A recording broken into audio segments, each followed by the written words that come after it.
Welcome to the channel and welcome to today's run through of all the latest Manchester United news and transfer updates, keeping you right up to date with everything. I'm Jamie. Before we get into it, smash a like on the video, subscribe to the channel if you are new. Let's jump straight into it. So let's dive straight into the striker talk and start with none other than Ollie Watkins. So Manchester United have held fresh talks over Ollie Watkins. Villa's £60 million valuation currently deemed as too high, but Man United prepared to advance things if price drops. Villa have no plans to alter their position unless a replacement is found. Nicholas Jackson, one player appreciated. So that came from Ben Jacobs and Alex Crook earlier today, suggesting that United have held fresh talks over Ollie Watkins. However, Villa wants £60 million for him. United are not going to pay that. I agree. Actually, I do think that is a bit high for Ollie Watkins unless the price drops. Villa are also keen on Nicholas Jackson, but they're not going to move for Nicholas Jackson because Chelsea's asking price is too high as well. So there seems to be a bit of a block going on at the moment with valuations for players being so high. And maybe everybody needs to just chill out a little bit, reduce their asking prices, and we might see a little bit of movement regarding, a little bit of a merry-go-round where potentially we get Watkins, Villa get Jackson, and then maybe Chelsea get Garnacho. There could be something like that behind the scenes because we'll go through the Garnacho news later on. But interestingly, though, the Telegraph said that United are targeting a new number 9 this summer as a key part of Ruben Amorim's rebuilding plans. With proven Premier League experience understood to be a priority, Watkins has emerged as a strong option, with United making an inquiry over his availability. So the Telegraph confirming the inquiry that we've made regarding Ollie Watkins. However, they did say that Aston Villa have told Manchester United that Ollie Watkins is not for sale. Now that could just be Aston Villa maintaining their standing, because if they sell Watkins, they're in a weak position to then go and buy somebody as a replacement. And it weakens your position from a transfer, from a bargaining perspective. Like, we've weakened our hand with all our exits because everybody knows we want to sell Garnacho, Antony, Malacia and Sancho. And Rashford obviously has ended up having to go on loan because we've already publicly announced that we don't want these players. And in the reverse, everybody knows we want a striker. So if we go for the striker market now, it's going to be inflated because everyone knows we're desperate or we want a striker. So Villa don't, I think, want to end up in that position where it's like, nah, he's not for sale, because if teams get sniffed that they're going to sell Watkins, they'll know Villa are desperate and they'll increase their price as well. So it could just be a bit of gamesmanship by Villa, or it could be he's not for sale, in which case we'll need to move on with our lives. I don't know who else, we could pivot to, because the other names, Moise Kean, Benjamin Sesko, Nicholas Jackson, but again, Nicholas Jackson's price is still high at the moment from Chelsea as well. So, but yeah, we'll keep an eye on what happens there.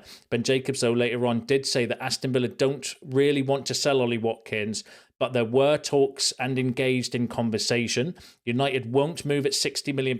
However, he might not be for sale now, but that doesn't mean he won't be for sale towards the end of the window. If the price drops, you never know. So Ben Jacobs suggesting, yeah, he might not be not for sale now, but that doesn't mean it's a never situation.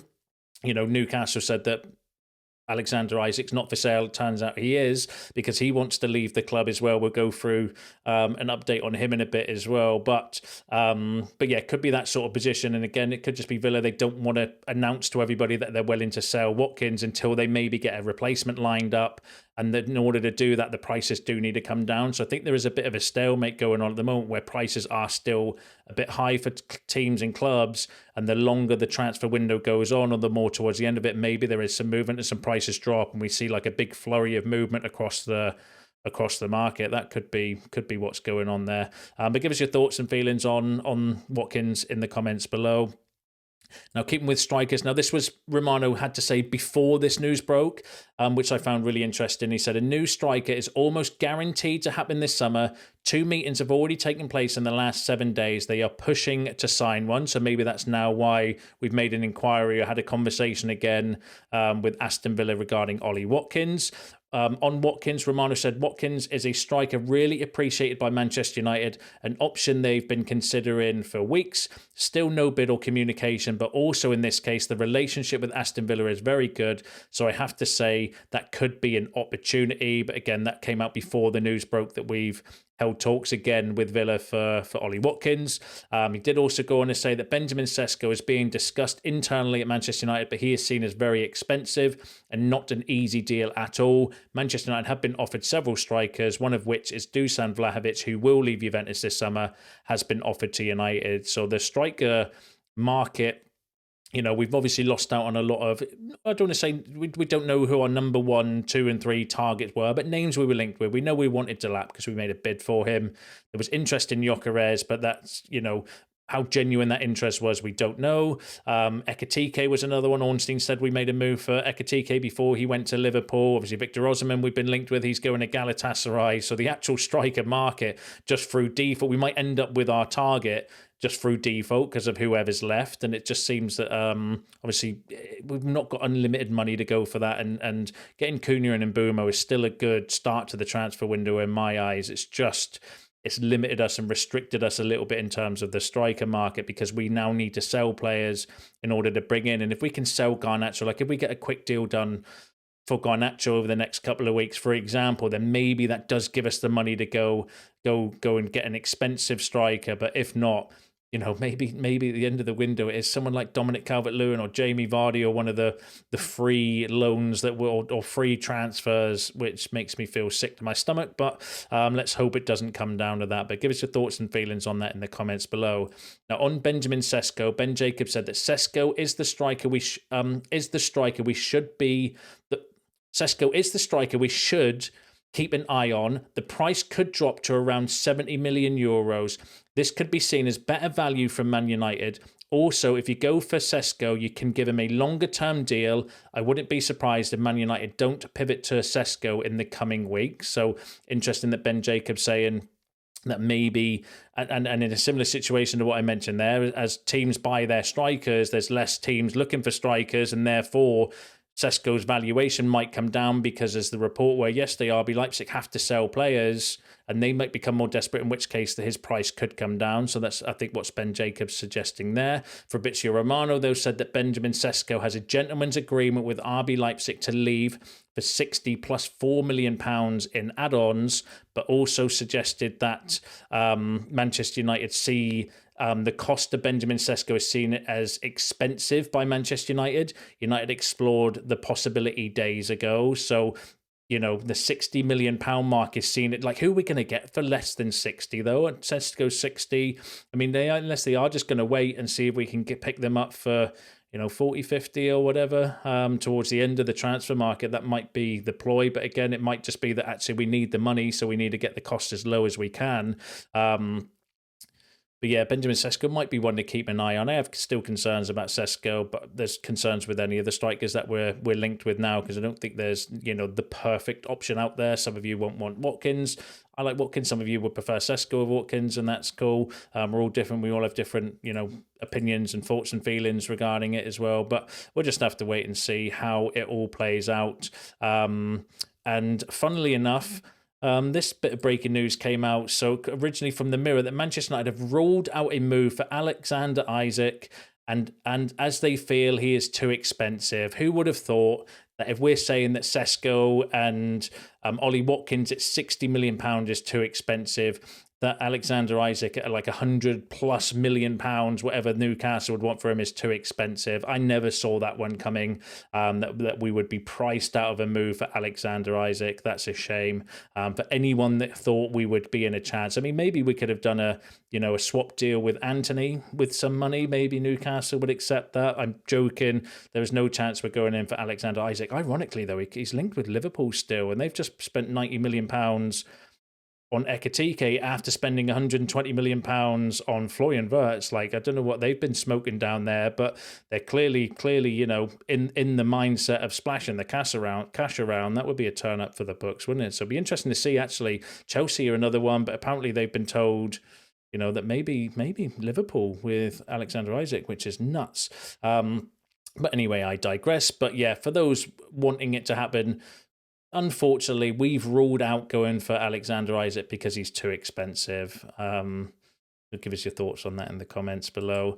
Keeping with the striker, Laurie Whitworth said Nicholas Jackson has come up in conversation, and Christopher Nkunku earlier in the summer being another one. Benjamin Sesko is another one that Manchester United have tracked for a long time. He's somebody United have looked at for years. As far as I'm aware, the cost of that deal and that he didn't go through the Bundesliga last season, tearing it up, that combination means that he's not one that being actively pursued. So Laurie Whitwell suggested maybe we're not so keen on Benjamin Sesko, although again, as the transfer window goes on and the more and more options that go down, maybe he does become a viable option towards the end, but we'll have to wait and see. And Muani is another one that actually might be gone as well. So United have been offered the opportunity to sign Randall Kolo Muani in case the Juve deal collapses, but Juventus remain favourites for now. So Romano saying, look, Muani could be offered to us from PSG if his move to Juventus falls through, but Juventus are seen as the favourites towards him. And the reality is, this came out from Chris Wheeler saying that Manchester United are in danger of starting the season without a new striker.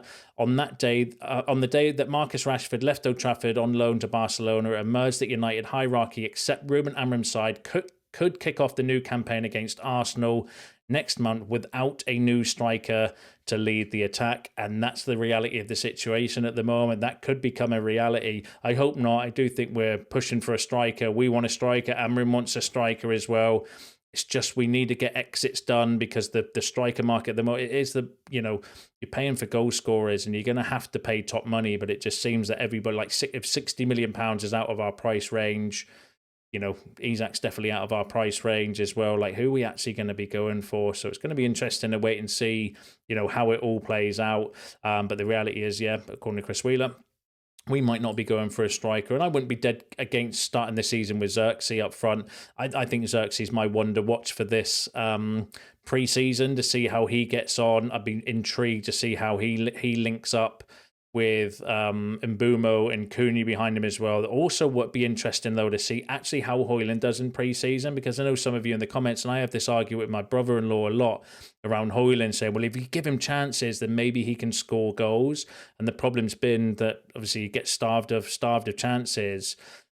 But my counter argument of that, he's never in the right position to get the chance anyway. So now if we've got Mbeumo and Cunha, now let's see what Hojlund is about. Is it the service, or is it just positionally that he's shit? And we'll need to wait. We'll hopefully know the answer over the next few games, because, if he's continuously not getting chances, and we've just bought two creative players in Mbeumo and Cunha, who are not necessarily glory hunters, that like when he was playing with Antony and Garnacho, for example, both those players just want to cut inside and shoot all the time. So of course Hojlund wasn't getting any chances. And I could defend that argument, or I could agree with the case for Rasmus Hojlund there. But if you've got Mbeumo and Cunha and they want to actually create chances for a striker, how many chances will Hojlund get? Because there's that argument that actually if you give him the ball, maybe he can start scoring some goals. But so that's going to be intriguing over pre-season as well. So that's what I want to keep an eye on as well. But give us your thoughts and feelings on the whole striker situation in the comments below. Now let's go through the exit news. So Manchester United are prohibited from signing a midfielder due to the continued presence of the high-earning Casemiro. Well-placed sources say 4 intermediaries had a mandate to try and sell Casemiro, who has entered the last year of his United contract and earns around £300,000 per week. United want to reinforce their central midfield, but Casemiro was one of 5 existing options. The club would have to generate significant funds or shift a high earner to have the leverage to bolster that area. So Samuel Lucas, who's a shit stirrer but is connected, suggesting that United are trying again to sell Casemiro for like the 3rd year running, but we're having difficulties because of the £350,000 a week contract that he was given. It was actually more than that. That's after 2 pay cuts of 25% for not making Champions League as well, which is insane. And that we've even hired intermediaries to try and shift them on, but he's still not going anywhere. And that will prohibit us getting a midfielder unless we sell somebody else in that particular area, because we've got 5 existing options. Maybe Toby Collier might become one that we maybe look to move on to generate some money. But the other one could be Kobbie Mainoo. So Graham Bailey said that Tottenham Hotspur have asked about signing Manchester United midfielder Kobbie Mainoo. Mainoo is keen to stay at United, but the longer he goes without agreeing to a new contract, the more likely it becomes that he could be sold. And Graham Bailey's hit and miss, but he's not wrong with his point there. The longer it does go on without Kobbie Mainoo signing his contract, we're going to have to sell him if he doesn't agree a new deal, because he's homegrown profit, and we can't let him run his contract down like we did with Paul Pogba, for example. So we would eventually have to sell him, but I don't think we're in a rush to make a decision yet on Kobbie Mainoo. But going back to the previous report, if it's like, well, we need a sell to buy in the midfield position and we can't shift on Casemiro, could the club look to sell Kobbie Mainoo if they got a good big odd offer for him? Who knows? I'm expecting, he's another one of my wonder watch for the pre-season, Kobbie Mainoo, because, he looks like he's been training like an absolute beast in pre-season, him and Lenny Yoro. Can we now actually find him a position in the team? That's the key for Kobbie Mainoo. So be interesting to see how that one plays out. But I'd want to see a bit more credibility before getting too bent out of shape about potentially selling Kobbie Mainoo to Tottenham, because Graham Bailey's not the most credible sources of information out there. So, but really interesting. It's going back to Samuel Luckhurst's piece at the start. That's always been the handicap though for us, those wages, the Casemiro, it's not necessarily the transfer fee that's the problem with Casemiro, the £60 million, or was it £70 million, around that anyway, wasn't it, for Casemiro? It's not necessarily a hindrance. It's those wages. That's the reason why we can't sell Casemiro or do anything with him, because the extraordinary contract we gave him. But yeah, give us your thoughts and feelings on that in the comments below, as I'm sure you will. Now let's go through the rest of the exit news. So don't forget the situation of Alejandro Garnacho, who remains a player appreciated by Chelsea and remains a case to watch this summer transfer window. So Romano still suggesting that Chelsea might be looking at Alejandro Garnacho. Matt Law said that sources are confident Chelsea can strike a deal to sign Xavi Simons, but they also retain interest in Alejandro Garnacho and Morgan Rogers. Whether they would, I wouldn't put it past Chelsea to go for Simons, buy him, and still want to go for Alejandro Garnacho, and probably still sign Morgan Rogers as well, because if you've got a pulse and you're a forward and you're decent, I think Chelsea would want to sign you. So I wouldn't put that past Chelsea at all, although obviously if they do go for Simons, maybe they then don't go for Garnacho, but we'll have to wait and see how that plays out. Aston Villa boss Unai Emery reportedly believes that Alejandro Garnacho would be a useful player for his style of play, according to ESPN. Despite the forward preferring to sign for a Champions League club, Villa are one of the teams tipped to sign the forward. It said that United would accept as little as £40 million. So I read that in the Manchester Evening News, but come from ESPN suggesting that Unai Emery does like Alejandro Garnacho, but also United could be selling him for as little as £40 million. Can we not do a deal here with Watkins? I know that's difficult with PSR, and swap deals don't happen. I know that, but they buy Garnacho, we buy Watkins.